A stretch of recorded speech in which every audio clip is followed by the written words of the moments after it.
जय शक्ति माता के जय स्वामी के चिरमाना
ఆ పురుగు లేని పుష్పమాత తెస్తారు స్వామి. ఓహో దేవి, పురుగులు ముట్టనట్టు మాత్రం పుష్పం తెస్తాయి పరుస్తున్నావా దేవి?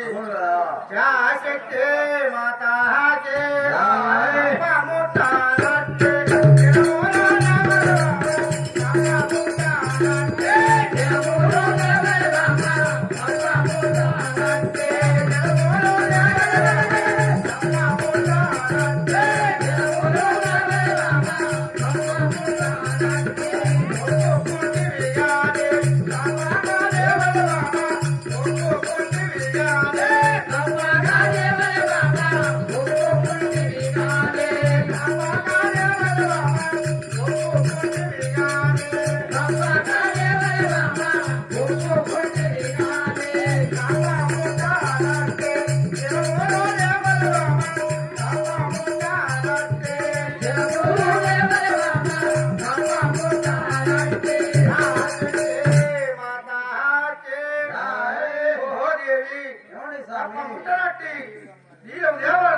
తప్పక తీసుకురావాలి దేవి. స్వామి అవును కదా. శక్తి మాతాకే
నేను వీటి మీద ఉంటున్నాయా స్వామి శక్తి మాతా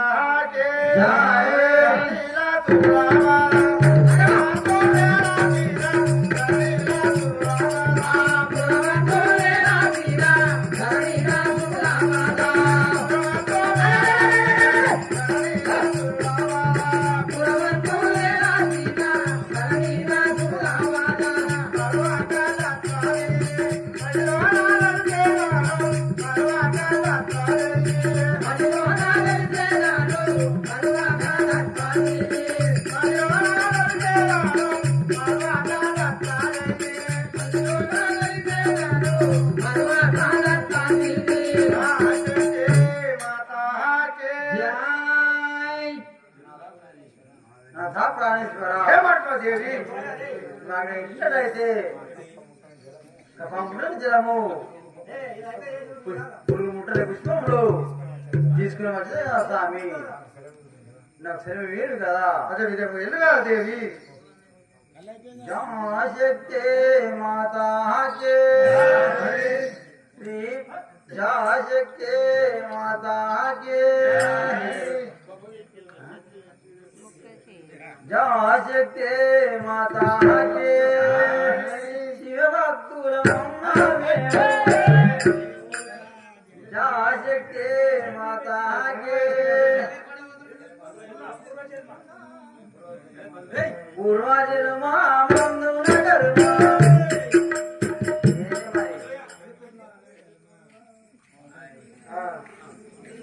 శక్తి మాతాకే వెళుతున్నా వెళుతున్నా నీ పూజకి వెళుతున్నా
పార్వతీదేవి మాత్రము నా వద్ద సెలవులు తీసుకొని ఒక ముట్టలాంటి జలములు తీసుకొస్తాను పోయినది కదా.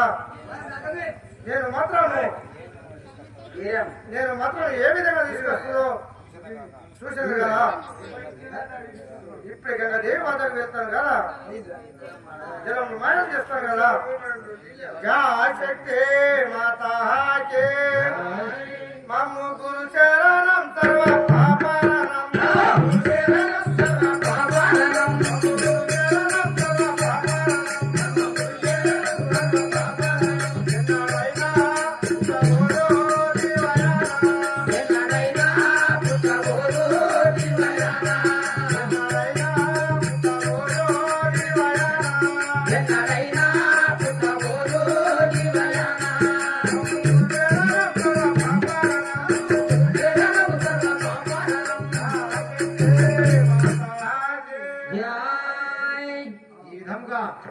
ఆ యొక్క పార్వతీ పరమేశ్వరుడు కళ్యాణం అయిన తర్వాత నాదా ప్రాణేశ్వర నా మనసులో మాత్రము ఒక కోరిక కలిగినది. ఆ యొక్క పార్వతీదేవి పలికినది. ఏమిటి సంశయం తెలుపుని అని ఆ యొక్క పరమేశ్వరుడు అడగగా, ప్రాణేశ్వర నా యొక్క గర్భమందున ఒక పుత్రిక సంతానం అయితే బాగుంటుండని పలికినది. దేవి యొక్క జగతి లోపల ఈ ప్రపంచం లోపల ఉన్న పుత్రికలు బిడ్డలంతా మన బిడ్డలు కారా అని పలికినది. ప్రపంచంలో ఉంటే ఏమి లాభం, నా యొక్క గర్భవాసం నందున ఒక పుత్రిక ఇవ్వరాదా స్వామి, నేను మాత్రం నీకు దాసురాలని చెప్పేసి ఎంతో వేడుకున్నది. అప్పుడు మాత్రం పరమేశ్వరుడు, నీవు ఇంతగా ప్రతిమాడుతున్నావు కాబట్టి మనకు గణపతి కుమారస్వామి ఇద్దరు కుమారులు ఉండగా ఇంకా బిడ్డలెందుకు అని పలికినది. ఆ యొక్క పార్వతీదేవి మాత్రము మరి కొడుకులు ఉన్నారు కానీ మనకు బిడ్డే కావాలా నా గర్భమునందున, వాళ్ళు మాత్రం వరమునందున పుట్టిన వారు అని చెప్పేసి పలికినది. మరి ఆ విధంగా నీవు కోరుకుంటున్నావు కానీ నేను చెప్పిన ప్రకారంగా నేను చెప్పినవి తీసుకొస్తావంటే నీకు నేను తప్పకుండా సంతాన ఫలమిస్తానని పలికినాడు. అవి ఏమిటి అనగా, ఈ యొక్క ప్రపంచం లోపల ఎక్కడైనా గాని పురుగు ముట్టని పుష్పములు తీసుకొని వచ్చినట్లయితే, అదే విధంగా కప్ప ముట్టని జలములు ఎక్కడ ఉంటాయో అవి మాత్రం తీసుకొచ్చినట్లయితే తప్పకుండా మాత్రం నీకు సంతానం ఇస్తాను. నీవు మాత్రం ఒప్పుకున్నావు గాని ఆడి తప్పరాదు అని చెప్పేసి ఆమె దగ్గర అభయం తీసుకొని ఆమెకు మాత్రం శిరము సంగినాడు. ఆ యొక్క పార్వతీదేవి మాత్రము కప్ప ముట్టని జలములు పురుగు ముట్టని విషముల కోసము కలియుగంలో బయలుదేరినాయి. మరి ఈ యొక్క పరమేశ్వరుడు మాత్రం ఆజ్ఞ ఇచ్చిన తర్వాత ఎంతో కోపంతో నా మాట మాత్రం వినకపోయని చెప్పేసి నేను మాత్రం ఇప్పుడే వెళ్ళి అది ఏ విధంగా పుష్పములు పురుగు ముట్టని తీసుకొస్తాదు, కప్ప ముట్టని జలము తీసుకొస్తాదు, ఇప్పుడే గంగాదేవి వద్దకు వెళ్ళి మాత్రం ఆ యొక్క జలములని మాయం చేసేదని చెప్పేసి ఆ యొక్క పరమేశ్వరుడు మాత్రము గంగాదేవి వద్దకు బయలుదేరినాడు.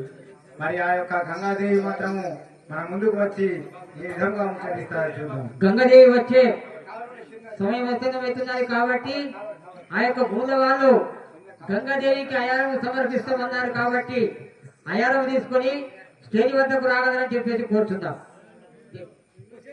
జై శక్తి మాతాకి జై నల్లా ఓషమ్మకు తీయటి మాటకు తీర్థము అయితే అయ్యో దేవుడా అయ్యయ్యో దేవుడా నీవు పుణ్యమని నేను చల్లబడి ఉన్నా దేవుడా. తీయటి మాటల తీర్థము అయితే అయ్యో దేవుడా అయ్యయ్యో దేవుడా నీవు పుణ్యమని నేను చల్లబడి అయ్యో దేవుడా.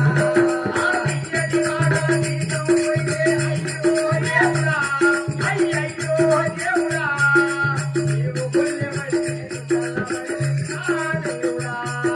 తీయటి మాటల తీర్థము అయితే అయ్యో దేవుడా అయ్యయ్యో దేవుడా నీవు పుణ్యమని నేను చల్లబడి అయ్యో దేవుడా. జై శక్తి మాతాకి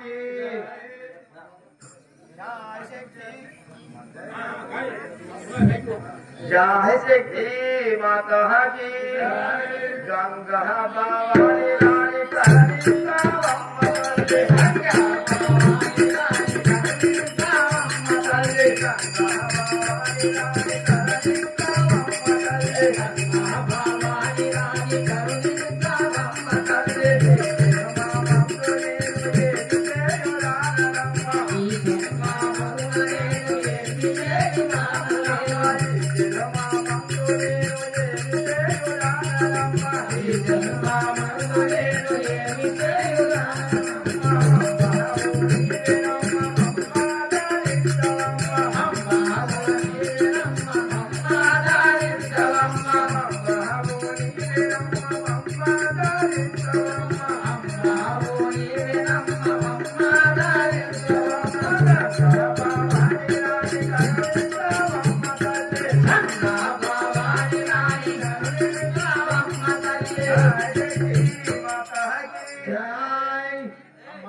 ఏమిటి సేవక నీ యొక్క నామం ఏమిటి తెలుపుతావా తల్లి? తెలుపుతాను కదా.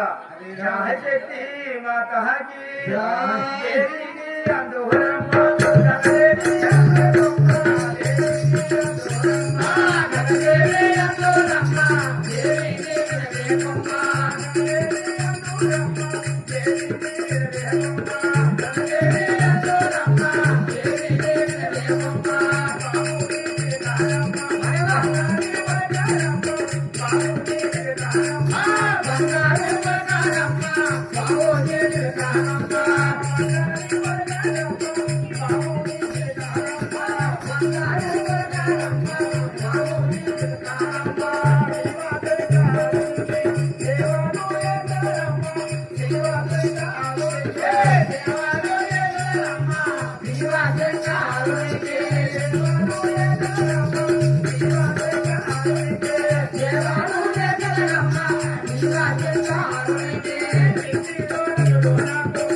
అవును కదా. శివశంకరుడికి మాత్రము ఎప్పుడు పూజలు చేసుకుంటా ఒక చిన్న భార్య రకంగా ఉండిపోయినారు కదా. అమ్మ మరి నీకు లగ్గమైందా?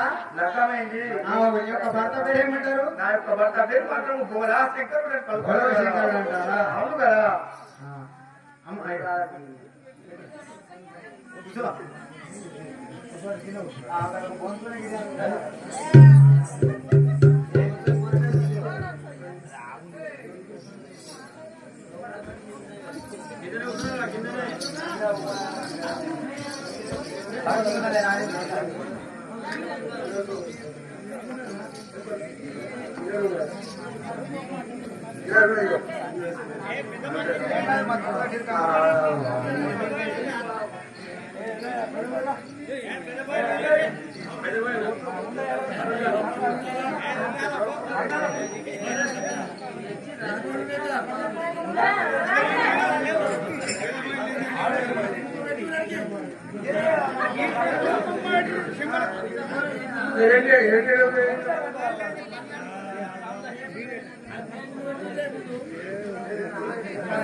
ఈ విధంగా ఆ యొక్క గంగాదేవి కొలువై ఉన్న సమయం లోపల ఆ యొక్క గోరశంకరుడు మాత్రం గంగాదేవి వద్దకు ఏ విధంగా వస్తున్నాడో చూద్దాం. జయ